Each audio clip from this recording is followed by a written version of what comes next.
Hello friends, I am a maths faculty from QLS Academy. Today we are going to start with a new topic called comparing quantities. You should pay attention to every concept. So let's get started without any further ado. I hope you will have fun learning. We know that ratio का मतलब होता है दो quantities को compare करना. Suppose एक basket है जिसमें दो टाइप के फ्रूट्स हैं, 20 ऑरेंजेस हैं एंड 5 बनानास हैं. अब the ratio of the number of bananas to the number of oranges हो जाएंगे 5:20. अब हम इसका कंपैरिजन दो तरह से कर सकते हैं, या तो फ्रैक्शंस का यूज़ करके या फिर परसेंटेजेस का यूज़ करके. अगर हम फ्रैक्शंस की बात करें तो 5:20 को हम 1:4 भी लिख सकते हैं. मतलब number of bananas is equal to 1/4 the number of oranges हो गए. In terms of ratio, this is 1:4 and it can be read as 1:4.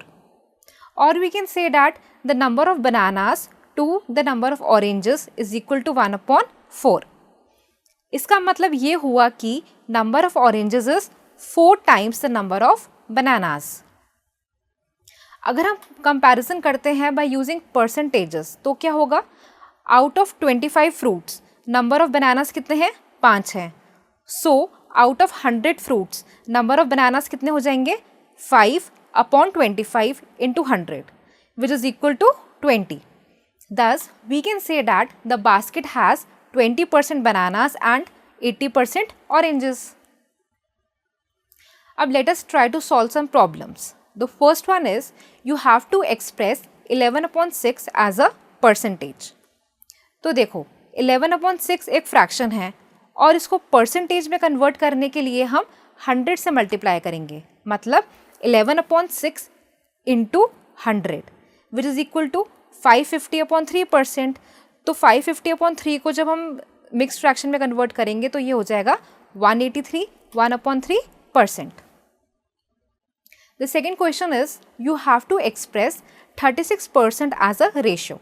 36% मतलब 36/100. 36/100 को हम थोड़ा कट करके सॉल्व करेंगे तो आ जाएगा 9/25. अब 9/25 जो है वो आगे सॉल्व नहीं हो सकता, तो मतलब 9:25 इज द आंसर. हमारा थर्ड क्वेश्चन है फाइंड 7 1/2% ऑफ ₹2400. तो देखो यहाँ पे ऑफ का मतलब है इनटू. 7 1/2 कितना हो गया? 15/2. मतलब 15/2 और आगे परसेंट भी है तो 15/2 इंटू 1/100 इंटू 2400. इस पूरे को हम जब सॉल्व करेंगे तो हमारा आंसर आ जाएगा ₹180. अब हम कुछ वर्ड प्रॉब्लम्स करते हैं. पहला क्वेश्चन है in a class the girls are 60% of the total number of students and the boys are 18 in number. So how many students are there in the class? चलो अब हम मान लेते हैं कि टोटल स्टूडेंट्स जो क्लास में हैं वो x हैं और परसेंटेज ऑफ गर्ल्स कितनी है? 60%. तो परसेंटेज ऑफ बॉयज़ कितनी हो जाएंगी? 40%. तो नंबर ऑफ बॉयज़ हो जाएंगे 40% of the total number of students. मतलब 40% ऑफ x. अब ऑफ का मतलब क्या होता है? मल्टीप्लाई. तो इसको हम लिख सकते हैं 40/100 इंटू x. इसको जब हम सॉल्व करेंगे तो हमारा आंसर आएगा 2x/5. और क्वेश्चन में हमको ये ऑलरेडी गिवन है कि नंबर ऑफ बॉयज़ जो हैं वो 18 है. तो यहाँ से हम 2x/5 को और 18 को इक्वेट कर देंगे तो हमारी x की वैल्यू आ जाएगी 18 into 5/2 which is equal to 45. मतलब x की वैल्यू 45 आ गई. नेक्स्ट क्वेश्चन है Mrs Sharma asks her class what kind of party they want. Out of all the students in the class, 5 want an ice cream party, 7 want a movie party and 10 want a costume party and the rest are undecided. If 20% want an ice cream party, how many students are in the class? चलो अब इस question को solve करते हैं. हम मान लेते हैं कि total students in the class जो हैं वो x हैं एंड क्वेश्चन में ये गिवन है कि 20% of the total students in the class they want an ice cream party और आइसक्रीम पार्टी 5 बच्चों को चाहिए. मतलब हमारी इक्वेशन बन जाएगी 20% ऑफ टोटल स्टूडेंट्स, मतलब 20% of x is equal to 5. तो 20/100 into x is equal to 5. यहाँ से हम x की वैल्यू कैलकुलेट करेंगे तो हमारा आंसर आ जाएगा 25. इसका मतलब ये हुआ कि पूरी क्लास में कितने स्टूडेंट्स हैं? 25 हैं. अब हम एक और क्वेश्चन देखते हैं. Question is the value of a machine depreciates every year by 10%. Depreciates का मतलब हर एक साल जो है मशीन की वैल्यू वो कम होती है 10% से. If the present value of the machine जो है वो ₹99,000 है, what was it's value last year. मतलब पिछले साल मशीन की वैल्यू क्या थी.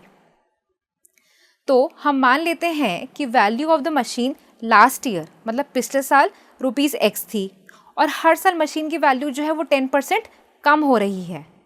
तो अब मशीन की प्रेजेंट वैल्यू हो जाएगी 90% ऑफ ₹X, मतलब 90/100 इंटू x. तो ये क्या हो गया?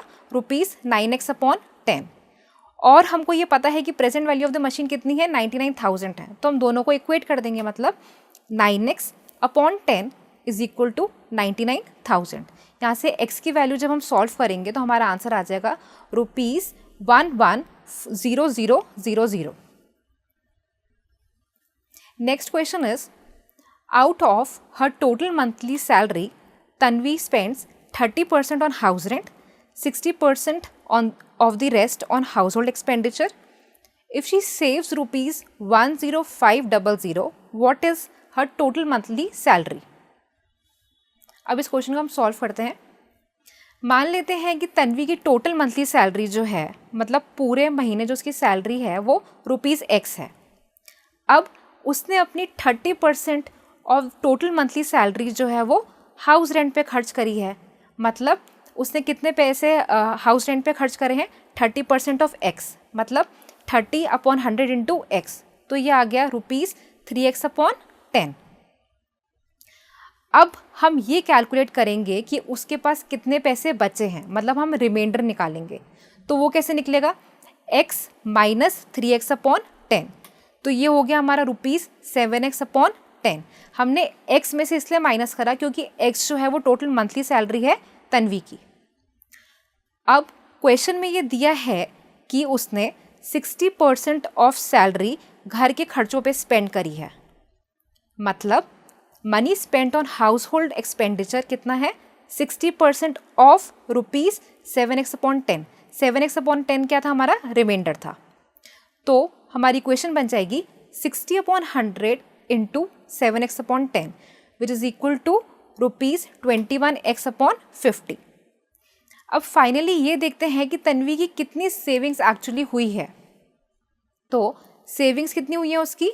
रुपीज़ ब्रैकेट्स के अंदर हम लिखेंगे 7x/10 माइनस 21x/50 जो कि आ जाएगा हमारा 7x/25. बट हमको ये भी गिवन है कि सेविंग्स जो है वो ₹105,000 हैं. तो हम दोनों सेविंग्स को इक्वेट कर देंगे, मतलब 7x/25 इज इक्वल टू 105,000. यहाँ से हमारी x की वैल्यू आ जाएगी ₹375,000. मतलब तन्वी की जो टोटल मंथली सैलरी है वो कितनी आ गई? 37,500. So friends, this is it for this session. We learned percentage and ratio and solved some numericals based on it. So I hope you had fun learning. For any queries or information, you may visit the link given below. Thank you.